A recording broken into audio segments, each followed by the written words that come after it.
আমাদের দেশের তথাকথিত বড় বড় জাতীয় নেতারা বিভিন্ন দলে, তাদেরকে কিন্তু কাউকে খুঁজে পাওয়া গেল না। তারা তখন তাদের নিজেদের জীবন বাঁচিয়ে যার যার মতো জায়গায় চলে গেলেন। মুজিব স্বয়ং পাকিস্তান আর্মির কাছে ধরা দিলেন এবং তাদের সাথে একটা বন্দোবস্ত করে তার পরিবারের ভরণ পোষণের দায়িত্ব আর্মির হাতে তুলে দিয়ে তিনি পাকিস্তানে পাড়ি জমান। ডাক্তার কামাল হোসেনকে সঙ্গে, যিনি ছিল major via media between Mujib and the army junta. তখন সেই দিশাহারা মানুষ বুঝতে পারছিল না বাংলাদেশে যে তারা কি করবে, তারা কোথায় যাবে, কিভাবে নিজের প্রাণ বাঁচাবে। সেই সময় চিটাগাঙ্গে থেকে ভেসে আসলো মেজর জিয়ার স্বাধীনতার ডাক।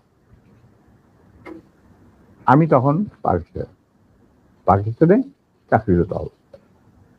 সেই ডাকে দেশের লোক একটা আলোর রশ্মি দেখলো যে হ্যাঁ, আমাদেরকে এইভাবে মরণের হাত থেকে বাঁচার জন্য আমাদেরকে যুদ্ধ করতে হবে। Simple is that.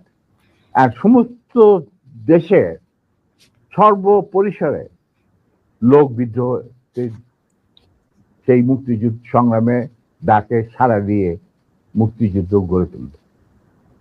আমরাও এখানে বসে থাকুন না, যারা পেরেছি, যাদের সাহস ছিল, যাদের দেশপ্রেম ছিল, যারা পাকিস্তানের আর্মি জান্তাদের নির্যাতন, নিষ্পেষণ, বৈষম্যমূলক আচরণের বিরুদ্ধে জানা ছিল,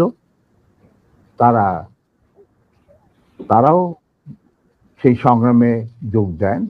অনেকেই পালিয়ে এসে জীবনের ঝুঁকি নিয়ে। আমি ছিলাম তাদের মধ্যে সর্বপ্রথম গ্রুপ।